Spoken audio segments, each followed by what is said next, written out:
इन्होंने अपनी सम्यक दृष्टि आज के विषय पर डाली और बहुत ही अच्छा इनका भाषण रहा।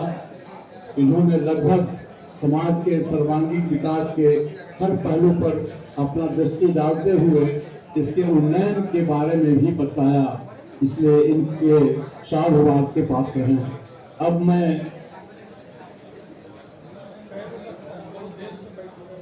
मंचस्थ वयोवृद्ध संस्कृत के कवि डॉक्टर रामकृष्ण मिश्र जी से आग्रह करूंगा कि कृपया दो शब्द आज के विषय पर रखें और हमें समाज को अपने ज्ञान से लाभान्वित कराएं। डॉक्टर रामकृष्ण मिश्र जी।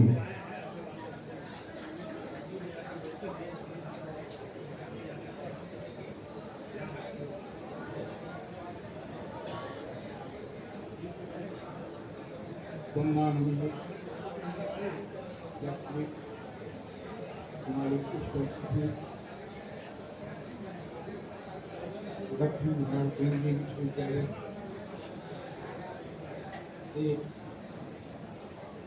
हमारे समाज के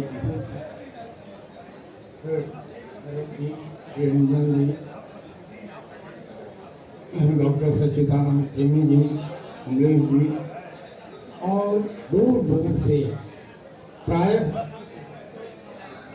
मगध के सभी क्षेत्र से आए हुए यहाँ आप सभी बंधुओं देगी।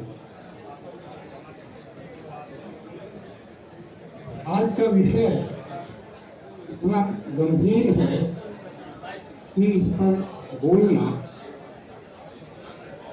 एक दो घंटे का काम नहीं है।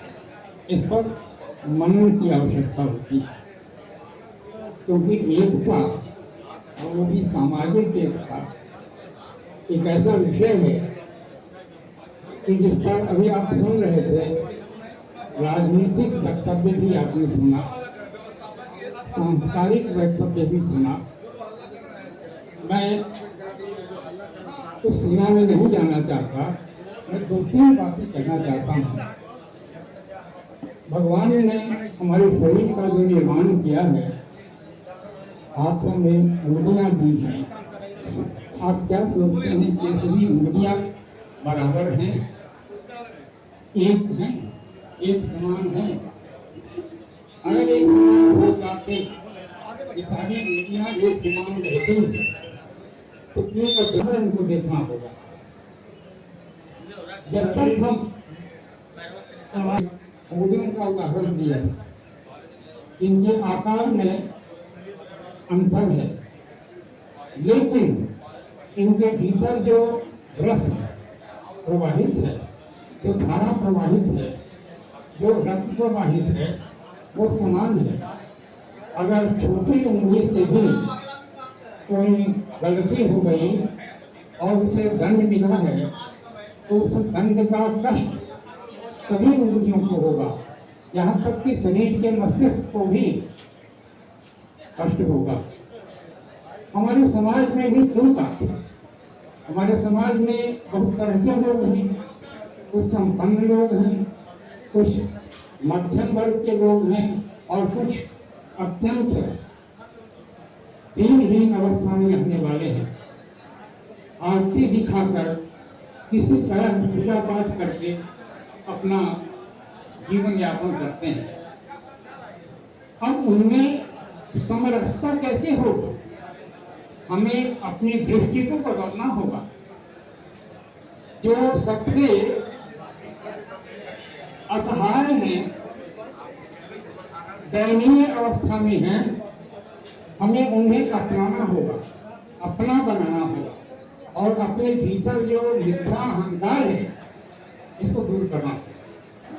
ये हमारा मिथ्या अहंकार ही है कि समाज में हमें अस्थिर नहीं रहने देता, बल्कि हमारी बर्बादी के लिए भी तत्पर रहता है। इसलिए मैं इतना ही कहना चाहता हूँ कि समाज में समरसता बनी रहे, हम सबको अपना समझें, अपना परिवार समझें और उसी दृष्टि से देखें।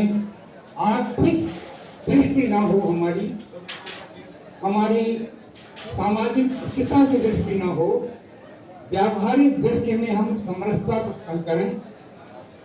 मैं यही कहना चाहता हूँ, और तभी हमारा समाज एक हो सकता है।